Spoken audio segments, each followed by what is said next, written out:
Salam sejahtera saudara yang dikasihi Tuhan. Apa kabar Anda hari ini? Senang dapat berjumpa dalam program Sapaan Gembala pada hari ini. Saudara, apa pendapat Anda untuk bacaan leksionari pada hari ini? Menurut 1 Samuel pasal 28 ayat 20 hingga ayat 25. Semoga saudara sudah membacanya.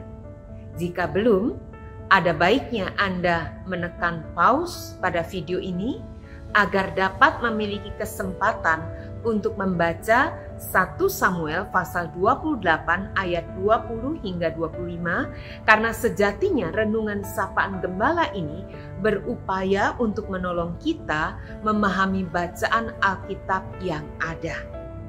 Ya, jika kita membaca keseluruhan kisah dalam 1 Samuel pasal 28, kita akan menemukan bagaimana Saul sebagai raja atau pemimpin bangsa Israel mengalami kondisi kehilangan arah.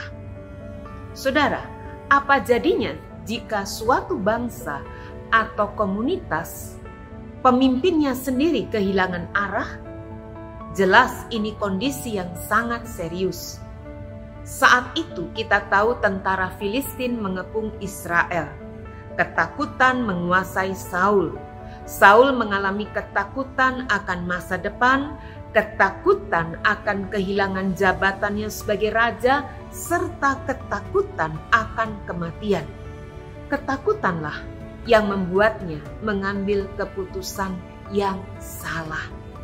Saudara, memang kita mungkin bertanya, mengapa Saul mengalami ketakutan? Ya, mengapa Saul mengalami ketakutan yang begitu besar tidak dapat dilepaskan dari kekosongan spiritual yang ia alami.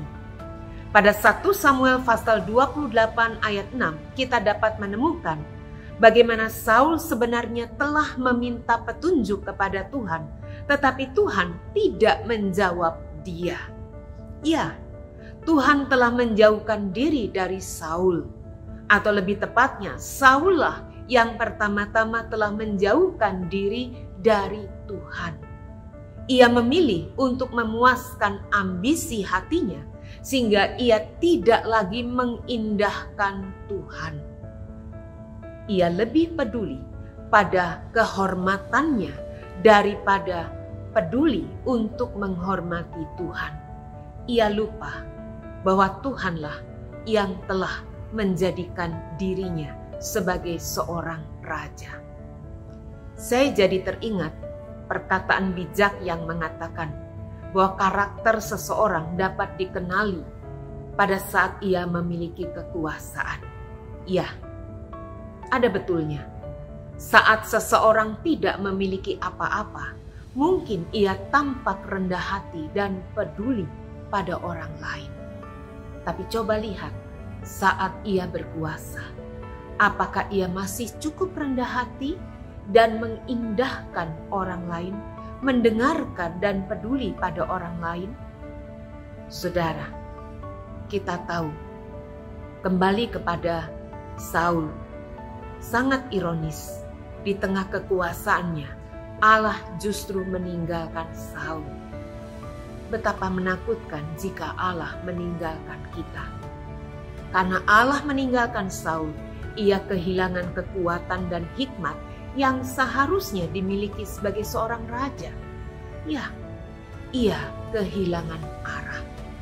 Kisah Saul mengajarkan kepada kita untuk tidak pernah mengabaikan Tuhan Allah kita. Setiap saat kita dapat datang kepadanya. Ya, meskipun kita telah berdosa dan meninggalkan Dia, belum terlambat bagi kita pada saat ini untuk datang memohon rahmat-Nya dengan hati yang tulus. Saudara, jangan sampai kita mengalami tragedi seperti Saul. Ya, di titik terendah di dalam hidupnya, ia malah mencari jalan kegelapan, kekuatan kegelapan yang justru membuatnya semakin jauh dari Allah, semakin tenggelam di dalam ketakutannya. Marilah kita mengingat firman Tuhan yang mengatakan, dengan berbalik kepadaku dan tinggal diam, kamu akan diselamatkan. Dalam tinggal tenang dan percaya terletak kekuatan. Yesaya 30 ayat 15. Demikian pula firman Tuhan yang mengatakan, sebab itu Tuhan menanti-nanti untuk menunjukkan kasih-Nya kepada kamu. Karena itu Ia bangkit untuk menyayangi kamu. Yesaya 30 ayat 18. Saudara percaya? Marilah kita sungguh-sungguh menyerahkan diri kita pada Tuhan. Mari kita berdoa. Tuhan, kami ingin terus mengindahkan Tuhan dalam hidup kami. Kami tidak ingin apapun mengambil alih Tuhan yang memegang kendali hidup kami. Kami tahu setiap saat kami boleh datang kepada Tuhan. Ketika kami dengan rendah hati bersedia mendengarkan Tuhan. Kadangkala Tuhan berbicara melalui orang-orang di sekitar kami. Biarlah kami punya telinga yang peka untuk mendengarkan Tuhan melalui mereka. Kadangkala Tuhan berbicara melalui peristiwa atau apapun.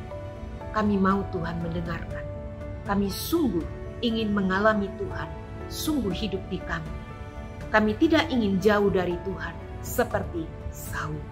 Kami mau Tuhan, bimbinglah kami dalam nama Tuhan Yesus. Amin. Tuhan memberkati kita dimanapun kita berada saat ini.